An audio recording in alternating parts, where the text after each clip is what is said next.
Hey everyone, in this video I'm going to talk about how to deal with or tackle a system with very mass. So in this case it's a rocket. So let's assume that there's no external agent to push the rocket. But if I want to still accelerate the rocket, then the rocket can try to eject the fuel out of it, and in this way it can gain momentum to push it forward. So apparently, if this rocket wanna keep going, then you can see that it will lose a lot of weight during this acceleration process. So let's say initially this guy, the rocket, has the mass of m0, its velocity is v0. By losing weight, this velocity will increase. So exactly what's its velocity profile look like throughout this process? That's my question here. So instead of doing F equals ma, which is a little bit difficult to do it here because it's a continuous system, but you can try. Okay, it's just kind of tedious in math and analysis. So let's try to see this problem in a momentum conservation perspective. So instead of tracing the momentum of everyone all the time, I just want to compare the momentum at a specific second and at another second right after that. So let's see what's the total momentum at t. So the total momentum at the t of the rocket, okay. So the system I'm choosing here is I don't care about the fuel that already leave the rocket. I only care about the system. It's the rocket at the moment t. Okay, so this is my chosen system. So in this case, what's the total momentum here? Because I only care about the rocket, I don't care about the fuel that's already out of this space. So momentum will be m, mass of the rocket. The mass will be kind of lighter, but whatever. It will be lighter than m0, but it's gonna be a function of t. And times the velocity at that point. Okay, so just immediately after this moment, just a very, very, very short moment after that, what's my total momentum? Okay, I know this guy is going to eject out some mass, eject some fuels. So it will experience a mass change. Okay, it's gonna lose some weight. Okay. So here I want to bring this to your attention that dm is actually less than 0 because in practical I'm losing, like this rocket is losing weight, right? It's ejecting the fuel out. Okay, so effectively, like this should be a negative number times the velocity, which will change accordingly, will change a little bit, and where this dv is a positive number because by shooting out the fuel, I would expect that the rocket will gain a little bit speed. All right, so that's the rocket itself, but that's not the total story because there's a little bit of fuel that was originally still in the rocket at the last moment. Now it is out because that's a whole system that I'm choosing. So I still need to count that here.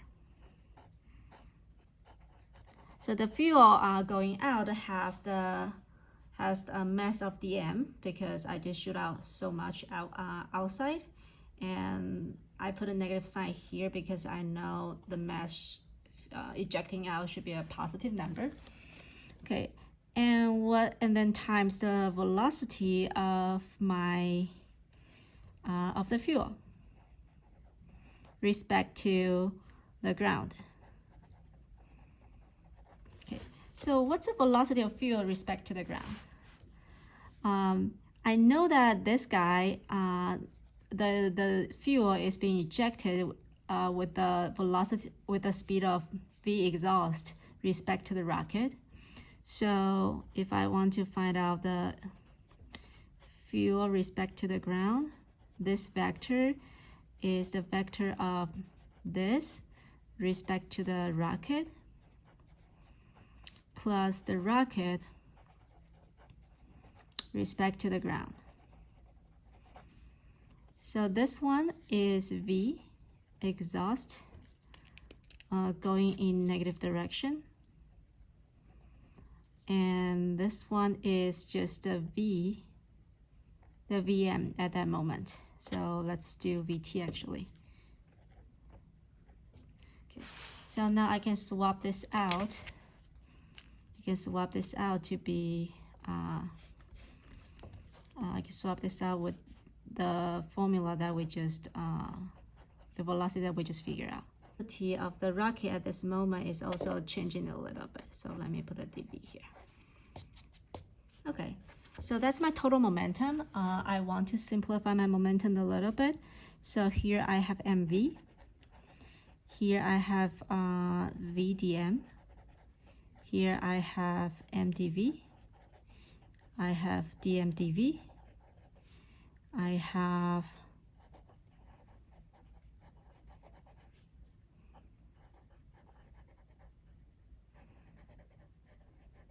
okay. All right, so throughout this term, let's see what there's something that we can cancel out. So first, because dm and dv is already a very small number, so we just want to keep the linear term. If there's a double, like a very little number multiplied together, it is just too small compared to its neighbor. So let's just drop it. So this and this, we will just drop it. Okay, and then we can see this one and this one cancel out. And whatever left will be this guy plus that guy is my total momentum at this moment. Okay, so throughout this process, because there's no external force, so I would expect that this total momentum and this total momentum should be the same. So let me do that. I think this guy and this guy should be the same. I should change my notation here to be this. Okay. So here we have mv. For the second part, I have this.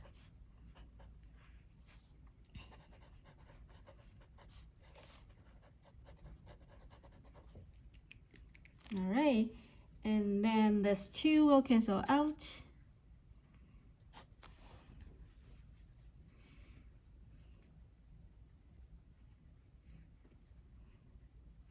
Okay, and then up to this point, come to this relationship. And remember that our goal is to find the velocity profile, how does V changes as the M changes, the mass changes. So we are actually in a very nice position here because we have dV here, dm here. We can just totally use this relationship to find out the relation between M and V. So what I'm going to do is I'm going to move all the mass on one side, all the V on the other side, where I only really have M to worry about at this point.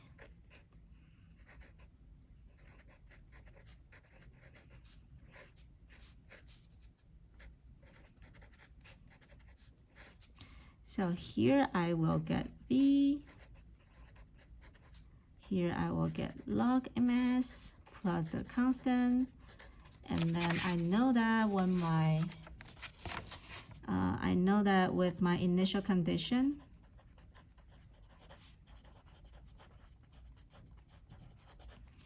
that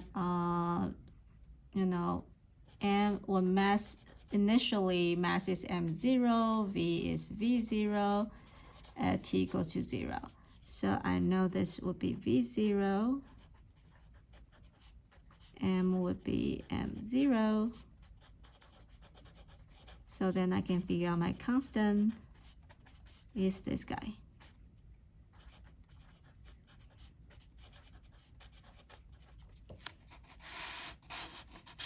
Okay, so that's what I have figured out. Then I can plug it in and organize them to find the velocity. Shall get v naught over v over v exhaust will be log m over m0. Okay, I'm like skipping some steps here, but you can always, you know, pause the video and fill out the gaps if needed.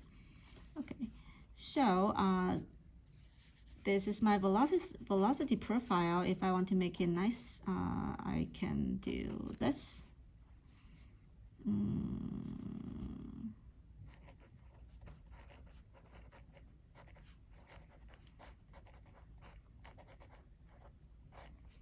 All right, so this is my my velocity profile. So we can check a few limits. Okay, when my mass is m0, meaning when, you know, when the rocket just, you know, begins to take off, if you plug in this equation, that goes to 1 and log 1 is 0, so v equals to v0, so that makes sense. Okay, and when the mass decreases, then you can see this will become a smaller number than its initial mass. So this will be a value less than 1. So that will make this whole thing become a negative number. Negative times negative is plus. So then I will have my velocity will be greater than the initial velocity, and which is what we expected.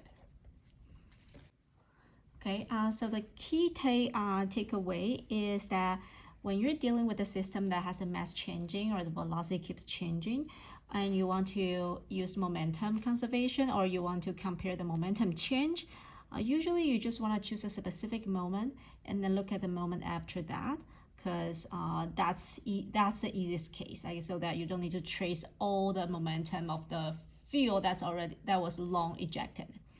Okay, so that's a case. Momentum is not always conserved, apparently. If I'm trying to push it with some other external forces, then this momentum change over the time should be this external force. So, but this is roughly the way that you want to approach the problem. Okay, that's it.